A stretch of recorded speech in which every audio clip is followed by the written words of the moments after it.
दोस्तों, आज का हमारा टॉपिक है यूपी बोर्ड सॉल्यूशन क्लास 12 समान हिंदी का काव्य साहित्य का चैप्टर 1 जो कि अयोध्या सिंह उपाध्याय हरिओ द्वारा लिखा गया है, जो है पवन दूतिका। तो देखिए, आज की वीडियो में हम अयोध्या सिंह उपाध्याय हरिओ का साहित्यिक परिचय, जीवन परिचय और इनकी कृतियों के बारे में समझेंगे। तो देखिए, हमारा टॉपिक है कवि का साहित्यिक परिचय और कृतियाँ। तो देखिए, साहित्यिक परिचय जानने से पहले हम थोड़ा जीवन परिचय के बारे में जान लेते हैं। तो देखिए, इनका जीवन परिचय।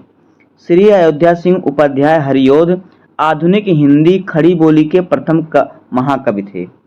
इन्होंने महाकाव्य के क्षेत्र में भाव और भाषा दोनों दृष्टियों से नए नए प्रयोग किए और युगानुरूप नवीन आदर्शों की प्रतिष्ठा की।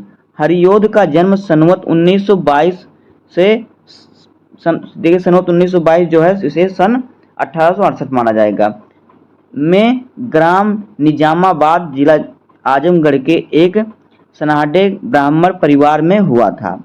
इनके पिता का नाम पंडित भोला सिंह और माता का नाम रुक्मणी देवी था।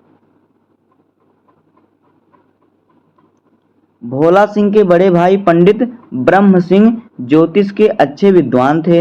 हरिऔध जी की प्रारंभिक शिक्षा इन्हीं की देखरेख में हुई। उनके बड़े भाई के, भोला सिंह के बड़े भाई मतलब उनके बड़े पापा के। मिडिल परीक्षा पास करने के पश्चात ये काशी के क्वींस कॉलेज में पढ़ने के लिए भेजे गए, किंतु अस्वस्थता के कारण, किसी बीमारी के कारण पढ़ ना सके। इन्होंने घर पर ही अंग्रेजी उर्दू का अध्ययन किया। सनवत 1939 ईस्वी में, जिसे सन 1882 कहते हैं, में इनका विवाह हुआ। विवाह के पश्चात इन्हें आर्थिक संकट का सामना करना पड़ा, इसलिए सर्वप्रथम इन्होंने निजामाबाद के तहसील स्कूल में लगभग 3 वर्ष तक अध्यापन कार्य किया। तदुपरांत ये कानूनगो भी हो गए और उत्तरोत्तर उन्नति कर सदर कानूनगो के पद पर पहुंच गए।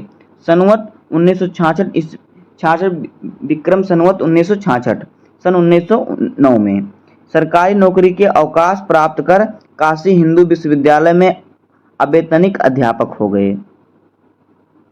अवैतनिक मतलब इसमें वेतन मिलता है। सन 1941 ईस्वी तक ये इसी पद पर रहे। इसके पश्चात अवकाश ग्रहण कर आजमगढ़ को अपना निवास स्थान बनाया और वहीं रहकर साहित्य सेवा में अपना जीवन लगा दिया। यहीं सनवत 2002 विक्रम संवत 2002, जिसे सन में करेंगे तो 1945 होगा। सन 1945 ईस्वी में इनका स्वर्गवास हो गया। अब देखते हैं इनका साहित्यिक परिचय। तो देखिए इनका साहित्यिक परिचय। हरिऔध जी द्विवेदी युग के प्रतिनिधि कवि थे। इन्होंने खड़ी बोली को नया रूप प्रदान किया तथा प्राचीन कथानकों में नवीन उद्भावना समाहित की।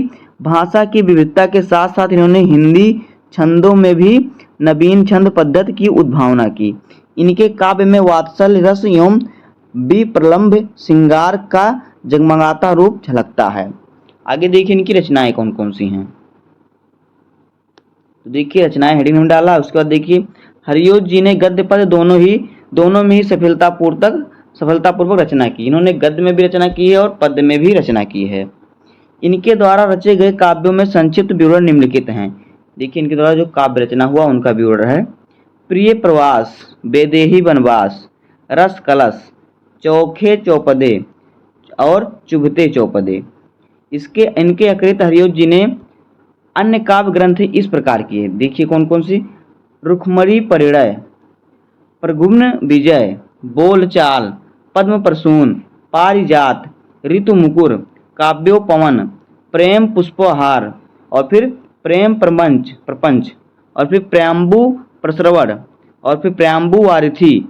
इनके अतिरिक्त इनके प्रमुख उपन्यास निम्नलिखित हैं। ठेठ हिंदी का ठाठ, अध खिला फूल, प्रेम कांता। अब देखिए इनका साहित्य में स्थान क्या रहा।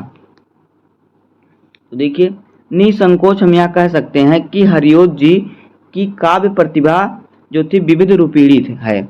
वह अपनी रचनाओं में कहीं रीतकालीन हैं तो कहीं भारतेंदुकालीन है, कहीं द्विवेदी कालीन है तो कहीं नवयुगीन कालीन है।